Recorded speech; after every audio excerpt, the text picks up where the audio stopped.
The next day, I usually wake up in some strange place with a kid with an accent playing with my feet. There were nights when the host completely disappeared, replaced by a man laughing so hard he could barely breathe. And the guest responsible had just turned America's most controlled late-night stage into absolute chaos.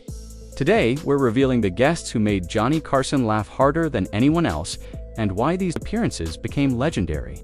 Johnny Carson interviewed tens of thousands of guests over 3 decades on The Tonight Show. But some were completely different, making Johnny laugh so hard he could barely keep the show going. Leaning back in his chair while wiping tears from his eyes, like just another audience member. Robin Williams didn't do interviews. He did performance art with improvised characters exploding out of nowhere, becoming a Russian poet, then a British preacher, then a Southern grandmother, all in 30 seconds. If you think about Shakespeare, you think about a man basically with the education, second-grade education, wrote some of the greatest poetry of all times. I think maybe not. I don't know. Wandering around Stratford after a couple of beers, knocking on doors, going, is this to be or not to be? Right! Oh, yeah.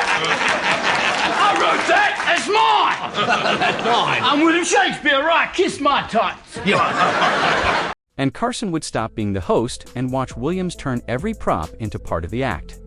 Don Rickles walked onto the set roasting Johnny to his face, along with the audience and anyone in his line of sight.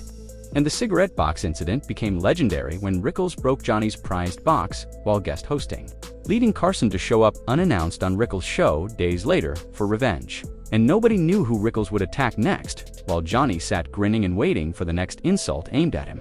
Rodney Dangerfield delivered one-liner after one-liner with perfect timing, tugging at his collar while escalating his no-respect persona. I tell you, my neighbor don't get no respect either. No respect at all. You kidding? No respect from anybody. And Johnny would laugh harder with each joke as Rodney steamrolled through so fast the interviews barely qualified as conversations.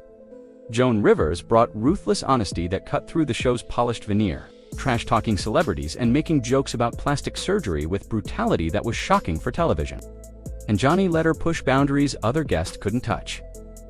Jonathan Winters created entire characters out of coffee cups and ashtrays, picking up a pencil and turning it into a fishing rod before becoming the fish.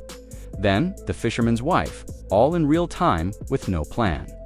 And Johnny loved not knowing where Winters was going, because anything could happen. Tim Conway would drag a bit past where it should have died, staying straight-faced while describing ridiculous scenarios until Carson would be wiping tears away, begging him to stop because he could not breathe. And Richard Pryor's casual storytelling felt improvised yet perfectly timed, with Carson respecting him enough to just let Richard work and push boundaries that made NBC executives nervous. Burt Reynolds and Dom DeLuise together were chaos incarnate, and Johnny was trapped in the middle laughing as they destroyed each other and the set, while the audience loved it because it felt genuinely out of control. These guests understood that a Tonight Show appearance wasn't just about promotion.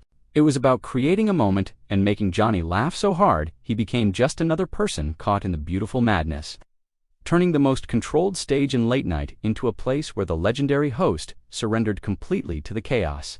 So who do you think was the funniest guest Johnny Carson ever had? Drop your pick in the comments below. And if you want more unforgettable stories from Carson's Tonight Show era, don't forget to subscribe to Old Hollywood Pulse, and we'll see you in the next one.